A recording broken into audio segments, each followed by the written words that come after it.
Et là, conformément au règlement intérieur du Conseil de Paris, je donne la parole à Emmanuel Coblence, le président de la 6e commission, pour nous en présenter les travaux.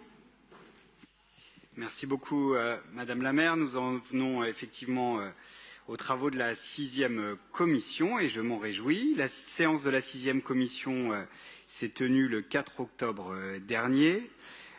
Patrick Bloch a pu présenter d'abord, bien sûr, la communication de rentrée scolaire tout à fait en détail.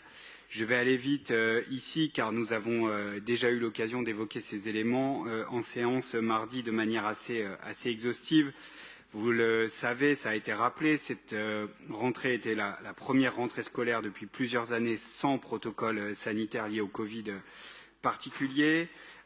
Cette communication était l'occasion d'évoquer les nombreux travaux qui ont été réalisés dans les établissements scolaires cette année, de rappeler aussi ce qui est important, que les tarifs de cantine étaient inchangés pour que les petites Parisiennes et petits Parisiens puissent rester les petits amis du régime alimentaire équilibré que nous leur proposons.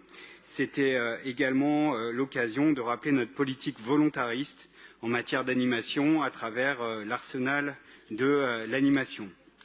Céline Hervieux a détaillé, quant à elle, la rentrée de la petite enfance, marquée notamment par la crise sur le recrutement des personnels et le besoin d'élargir de manière importante les viviers de recrutement.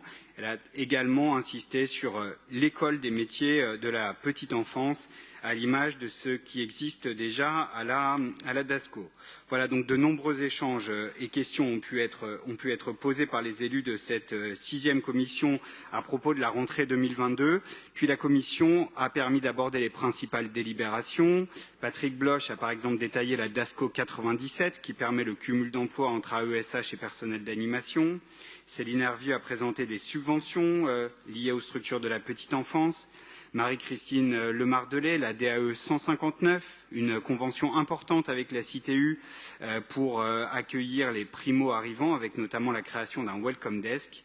Dominique Versini a présenté la DLH 170, par laquelle la ville met à disposition des locaux pour la protection de l'enfance. Et enfin, Hélène Bidard nous a présenté notamment la DJS 129 qui porte convention avec la CAF pour QJ, une convention qui est évidemment importante.